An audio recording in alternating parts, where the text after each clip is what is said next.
Le Pont du Gard, superbe site qui nous accueille aujourd'hui pour cette 5e étape du Tour cycliste féminin international de l'Ardèche. Bonjour à tous, bienvenue. Alors journée venteuse, vous allez vite le constater avec des très grosses rafales. Des rafales qui viennent du nord là-bas, de Castillon du Gard. Madame le maire, bonjour Madame bonjour. Muriel d'Abrecourt. Vous nous emmenez le vent. Tout à fait, je vous emmène le vent mais pas que. Je vous emmène surtout du dynamisme pour soutenir ce tour féminin.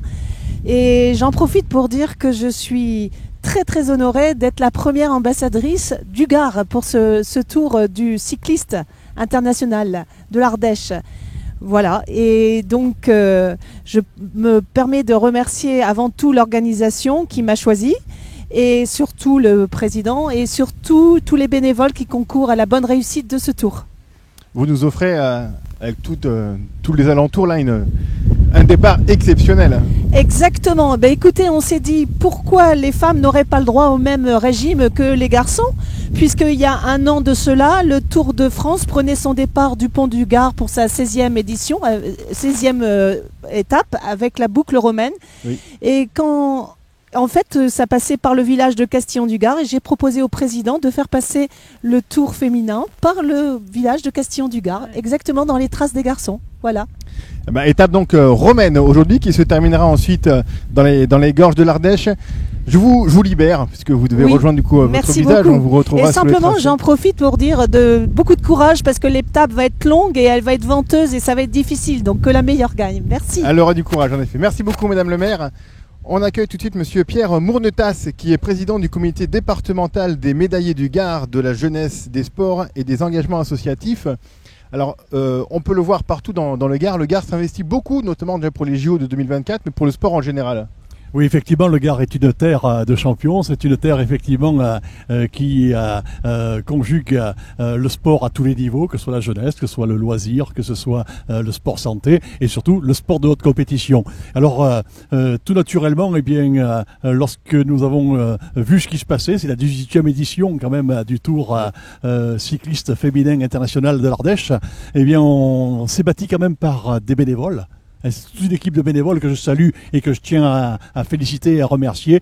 Quand je vois ce qu'ils sont capables de faire, effectivement, eh bien, sur les routes de 3 départements, sur des endroits difficiles. Hier, ces dames, ces championnes étaient quand même en train de gravir le Mont Lozère. Oui. Aujourd'hui, je crois que ça va être encore bien plus difficile. Il n'y aura pas le relief, mais il y aura le Mistral. Dès qu'elles vont quitter le Pont du Gard, elles vont mettre le nez dans le vent ici, elles vont remonter jusqu'à Rioms, tout le temps dans le vent. Je voudrais également apporter notre parole parce que le comité départemental des médaillés de la jeunesse des sports et du mouvement associatif également est aujourd'hui associé au comité olympique, au GDOS. Mon ami, mon collègue président du GDOS départemental du Gard, Philippe Montagu, sera dans la voiture de direction de course pour suivre ces championnes, pour suivre l'étape également qui est notre étape fétiche dans le Gard. C'est tout à fait normal, hein. On est là sur un des monuments prestigieux de notre département. C'est l'emblème du Gard, oui. Voilà, l'emblème du Gard. Et pour en terminer et donner la parole également à mes collègues, eh bien, je dois dire qu'on est partenaire tout naturellement, le GDOS et les médaillés jeunesse et sport du Gard, pour être aux côtés également et reconnaître la valeur, mettre en lumière tout ce que peut faire le monde des bénévoles. J'adore lorsque les bénévoles fournissent un travail professionnel sans rémunération. Bravo les bénévoles et bravo à l'équipe de Louis Janin, de Jean-Marc Morel, de Jean-Paul Morel et toute cette équipe. Et ils sont merveilleux et ils font des prouesses. Ils font un travail exceptionnel. On aura le temps aussi dans les 2 prochains jours de faire un peu le tour de ces bénévoles. Merci beaucoup Monsieur Mournetas. On va passer la parole maintenant à Monsieur Piette, qui est président de l'Union départementale des sapeurs-pompiers, si je ne dis pas de bêtises. Oui, c'est ça, voilà. Tout à fait. Alors le Gard, c'est déjà un cadre magnifique, mais c'est aussi une terre assez sèche et propice aussi aux incendies. Je suppose que vous avez un travail énorme à faire en temps normal. Oui, effectivement. Donc aujourd'hui, bon, particulièrement, vous voyez, avec le vent qu'il y a, on est classé en risque orange pour la journée de ce jour. À savoir que le Vaucluse et les Bouches-du-Rhône, eux, sont classés en rouge. Et qu'on espère qu'on n'aura pas de soucis avec nos moyens aériens. Parce que effectivement, on est dans une zone très compliquée. Sur tous ces départements du littoral. Et voilà, nous, on est pompiers au sol, mais on a essentiellement besoin de nos collègues qui sont en l'air, parce que sans eux, on ne peut pas maîtriser complètement la lutte. Donc voilà. Donc c'est important. Voilà. Je peux vous dire qu'aujourd'hui, par exemple, sur le département du Gard, 200 sapeurs-pompiers sont à peu près actifs pour prévoir justement en cas de départ de feu. On en a pas mal en ce moment. Heureusement qu'on a mis en place un hélicoptère bombardier d'eau cette année qui justement assure ces missions, puisque depuis qu'on a perdu les trackers, les petits avions, malheureusement avec l'accident de notre J'allais en parler, oui. Franck J'avais Chénaud, une petite pensée, qui nous a quittés l'année dernière, mais pas que, puisqu'on a aussi perdu un équipage du Dragon 30, l'hélicoptère de la sécurité civile. Voilà, donc voilà, nous sommes sensibilisés, nous avons la chance d'avoir la base de sécurité civile et le groupement hélicoptère dans notre département. Je sais que des projets sont prévus pour plus tard, avec une future base de sécurité civile européenne. C'est ce qui est dans les tuyaux. Ça sera long à mettre en place, mais ça sera vraiment important pour notre département. Voilà, donc, et puis je rappelle une petite pensée à votre collègue mort Voilà, Franck, pour éteindre un incendie évidemment. à Générac, un incendie qui aurait jamais dû avoir lieu en plus. Tout à fait, voilà. Donc ça, c'est les circonstances. L'année dernière, on a eu une saison feu de forêt très très très compliquée. Aujourd'hui, cette année, c'est un peu différent pour nous. C'est plus compliqué pour nos collègues des Bouches-du-Rhône, du Vaucluse, de la Drôme. On croise les doigts, voilà, que cette année continue à être comme elle se passe. Voilà, mais sachez que voilà, tous les jours, les sapeurs-pompiers volontaires et professionnels, puisque je représente quand même les sapeurs-pompiers dans toutes leurs les généralités, mais les sapeurs-pompiers volontaires qui ont aussi une activité à côté.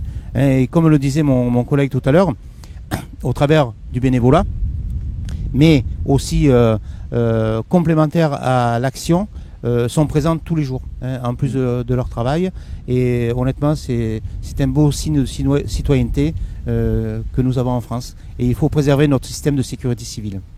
Voilà, donc on a les bénévoles d'un côté et les pompiers aussi, donc deux travails très importants. Et notre action aujourd'hui sur le tour cycliste féminin, c'est justement de venir compléter le dispositif de sécurité, puisque nous avons mis à disposition 2 ambulances pour sécuriser la course, un véhicule de logistique et un véhicule de liaison, parce que notre ami Jean-Paul Morin, qui fait partie de votre équipe, est notre ancien directeur adjoint, et donc forcément ça crée des liens. Il n'y a pas de miracle. Et des suites. Voilà. Merci. Merci beaucoup en tout cas. Et bon courage puis, pour les filles. Oh, Ça va être elles ont- compliqué. Je suis un ancien cycliste amateur et je peux vous garantir que ça va être compliqué pour C'est elles pas un temps à aujourd'hui. sortir. Merci. Merci beaucoup à tous les deux. Merci. On va parler maintenant de sport avec donc l'étape d'hier, Catherine. Alors on a une belle échappée, on a cru qu'elle allait se rattraper, puis c'est une dernière attaque qui a mis les choses d'accord. Je vous propose de voir les images justement de cette étape d'hier. Avec donc ce départ sur la commune de Mériès, superbe ville que je vous invite à visiter si vous aimez les randonnées. Avec le souvenir Rivière, Roger Rivière, pardon, qui est mort, enfin il n'est pas mort, mais il a eu un terrible accident dans une des descentes. Qui en est mort 10 ans après. Voilà, déçu d'un cancer, gros souvenir à lui. L'étape donc est partie avec cette attaque, elles étaient 7 en tête, dont Sarah Poisevin qui était 9e au général à ce moment-là. Et puis donc vers la fin, c'est Sarah Poisevin qui a lancé l'initiative. Elles étaient plus que 3 avec Sarah Gillot et donc l'américaine qui va aller au bout. C'est elle qui est partie en solitaire dans les dernières pentes de ce Mont Lozère pour s'imposer devant une autre compatriote de la Tipco, c'est Lauren Stephens. 3e, Margarita Garcia Canillas. Et 4e, c'est Anna Kiesenhofer. Une très très belle étape, un classement qui bouge pas trop, mais rien n'est joué encore. Ouais. L'arrivée de l'américaine elle était fantastique. Quand elle est arrivée pour chercher sa médaille, elle n'a pas quitté ses chaussures. Elle est arrivée, elle a dit c'est la première fois que je fais une course en Europe et je la gagne. Elle se posait, elle était émerveillée là devant, c'était magique. Je vous propose de voir d'ailleurs les différents tableaux avec donc l'arrivée hier de l'américaine en tête, donc Kristen Faulkner de la Tipco, suivie de sa compatriote de la Tipco également, Lauren Stephen. Voilà, c'était à 20 secondes, après 20, 22, 25, tout était très serré. Au classement donc toujours moins de 10 secondes entre Anna Kiesenhofer et Margarita Garcia Canillas. Donc rien n'est encore fait, tout peut se jouer peut-être demain à Rochemort, on le verra. Et on voit donc les différents autres maillots, avec le maillot qui sera porté, maillot à poids si je dis pas de bêtises, c'est la néerlandaise Castellinge qui va le porter. On a les maillots blancs, c'est l'italienne de la B-Pink, Camilla Alessio. Elle a une belle petite marge sur ses concurrentes. Le maillot vert avec Audrey Cordon-Rago qui a gagné une étape, c'était à Avignon et qui est 3e pour le moment, donc elle a encore des possibilités de récupérer. Le maillot, alors c'est le maillot violet, hein, c'est le maillot bleu sur la rouge maintenant sur la course, c'est la combativité. Ce maillot donc rouge, c'est toujours Emma White, maillot des Rush qui l'obtient. Peut-être qu'elle peut aller chercher quelques points aujourd'hui. Et enfin le maillot bleu de la combativité, c'est donc l'addition des 3 principaux classements. C'est donc Margarita Garcia Cañelas qui est toujours en tête. L'étape du jour, on en parlait. Alors je vous propose de voir le tracé de cette étape. Elle fait 133,4 km, mais ça va être 133,4 km très très compliqué avec ce vent. On partira sur du plat, hein. Ça sera aucune difficulté au début avec ce premier rush sur la commune d'Uzès. On rejoindra ensuite Saint-Quentin-la-Poterie pour rejoindre ensuite via Goudargues. Ah, on n'a plus le tracé de l'étape. Voilà. Goudargues pour le rush numéro 2. Avant la première difficulté, un col, une montée de 3e catégorie à Landes. Ensuite, une deuxième bosse dans la côte de Barjac en 3e catégorie également. Le rush à l'Avenne d'Orniac. Et après, on n'aura quasiment aucune difficulté en passant par Valent-Pont d'Arc, la gare Grosse-Pierre, Saint-Alban, la Bigournette et ensuite la Balme-Giraud avec ce GPM de 3e catégorie, 3e difficulté. Ensuite donc Balazuc, Pradon et Ruons qui signera l'arrivée, enfin la délivrance pour nos concurrentes. Elles seront, si je dis pas de bêtises, encore 115 en course. 109, il y a eu un abandon. 2-3 abandons hier. Qu'est-ce qu'on peut attendre de cette course, Catherine ? Eh ben, ça va être très difficile de se placer contre le vent là, au démarrage. Et c'est vrai que celles qui vont pouvoir rouler à plusieurs par équipe, ça va être bien pour elles parce qu'elles vont devoir se protéger. C'est vrai que l'équipe de Maddy, ça va être plus simple parce que déjà hier, elle était bien protégée. Elle est arrivée comme par hasard, juste à la fin, 1,5 km, elle a surgi.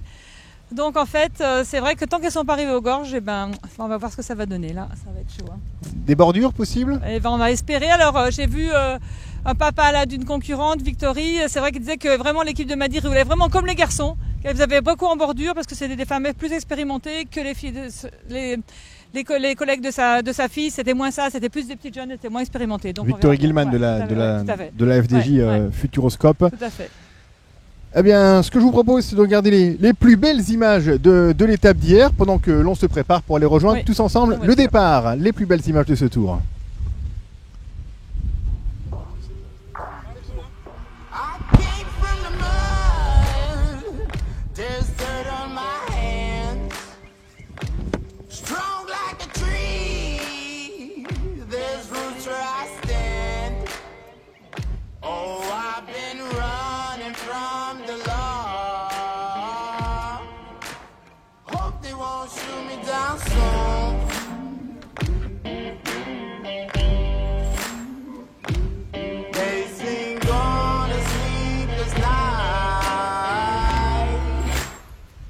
Catch me howling at the moon.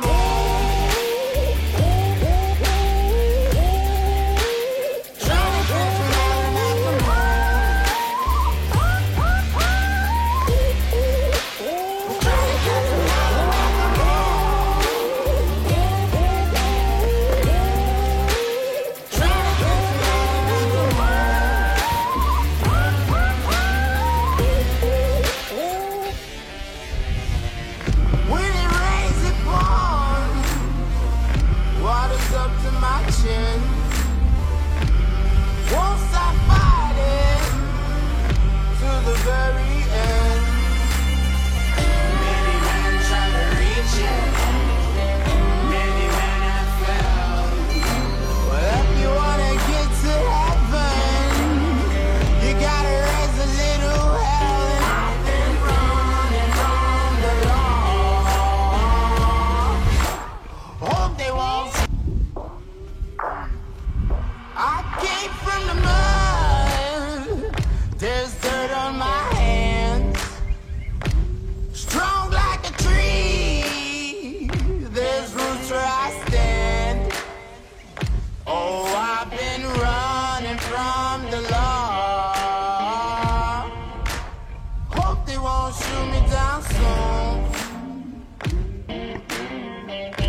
catch me howling at the moon.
Ok.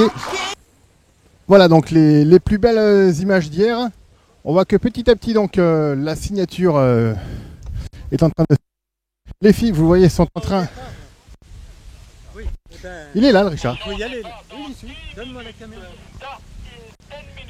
L'ensemble donc des concurrents, vous voyez, se mettent en place.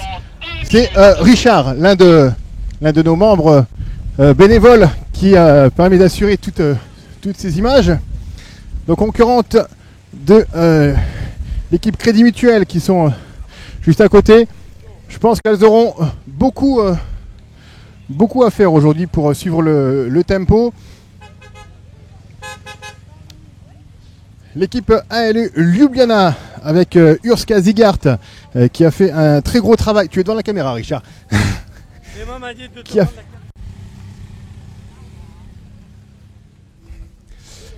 Donc l'équipe ALE avec Urska Zigart qui a fait un très gros travail lors de la première étape, lors de la deuxième étape. C'était dans le Vercors.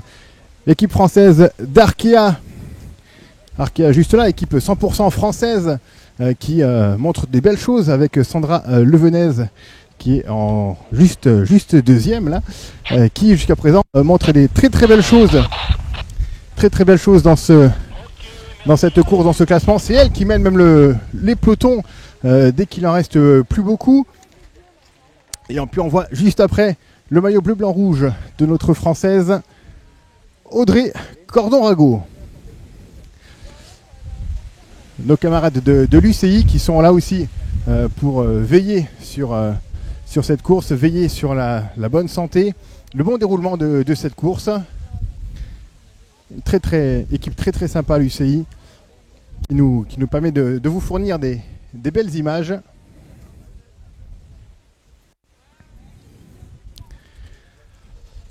Alors aujourd'hui on n'a pas trop pu vous dire qui était favorite de cette étape. On suppose quand même que notre française Audrey Cordon-Rago aura les cartes pour essayer de décrocher une deuxième victoire. Elle a en tout cas la pointe de vitesse pour le faire.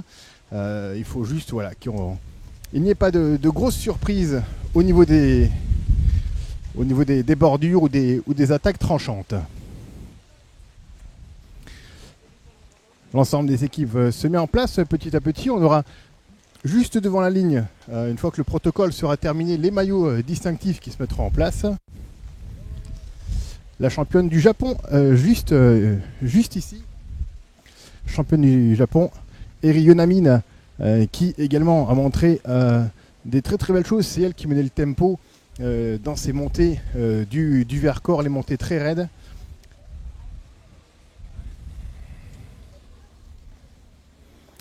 L'équipe Tipco en deuxième position sur cette ligne, avec donc hier une victoire d'étape.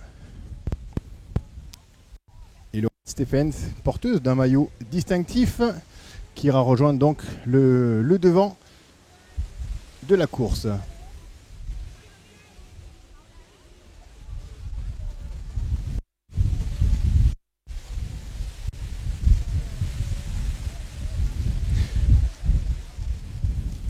L'équipe Canyon jusqu'à présent, on les a vus mener les pelotons sans jamais vraiment aller au bout.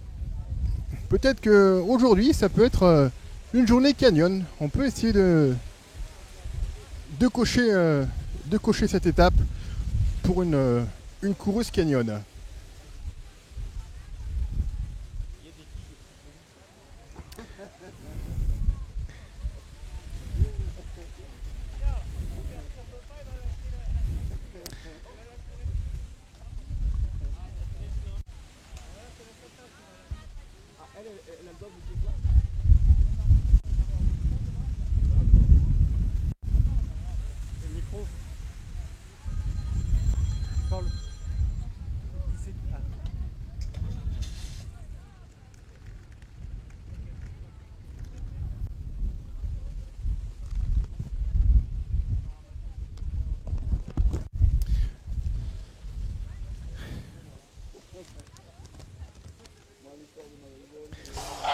Mireia Benito Pellicer avec son maillot rouge devant, qui a été élue plus combative de l'étape hier. C'est elle donc qui porte ce maillot rouge sur cette étape. C'est un maillot qui change chaque jour.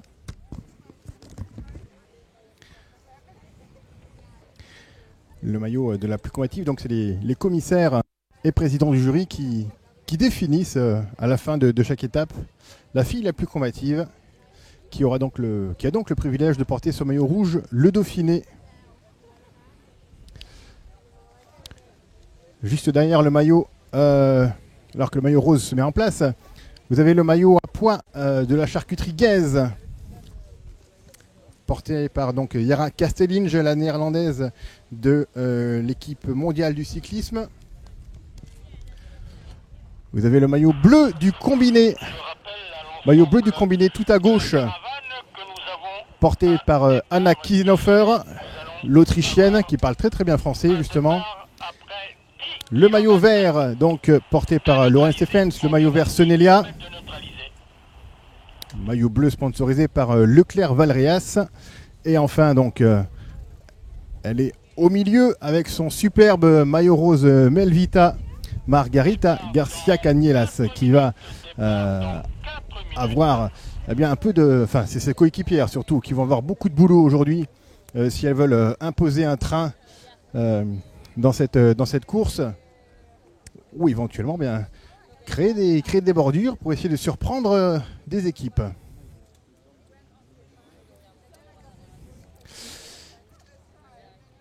Il nous manque le maillot blanc et le maillot violine également. Ah, je vois qu'il arrive là, le maillot violine des Rush. Maillot violine des Rush porté par Emma White, la coureuse de Rally Cycling, l'équipe américaine. Il nous manque donc plus que le maillot blanc à nous rejoindre devant cette ligne de départ.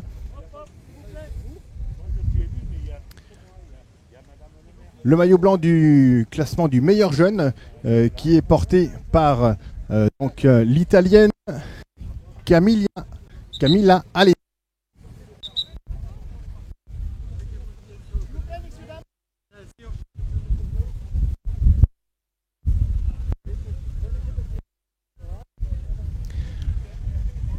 Alors c'est un départ fictif qui nos concurrentes. Elles auront à peu près, si je dis pas les bêtises, entre 8 et 10 km à parcourir pour rejoindre Vers Pont du Gard, où sera donné le départ réel de cette étape. Départ dans 2 minutes. Un petit mot avec Louis Janin, président. Louis, le vent principal de nos concurrentes.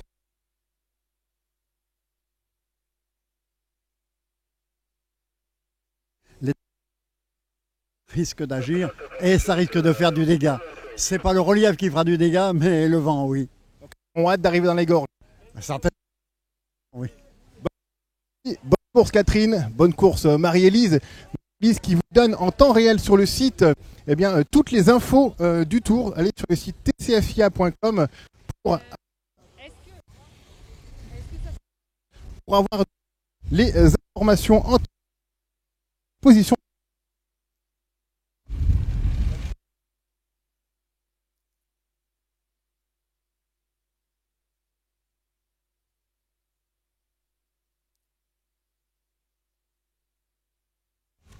Le départ va être donné dans à peu près 1 minute.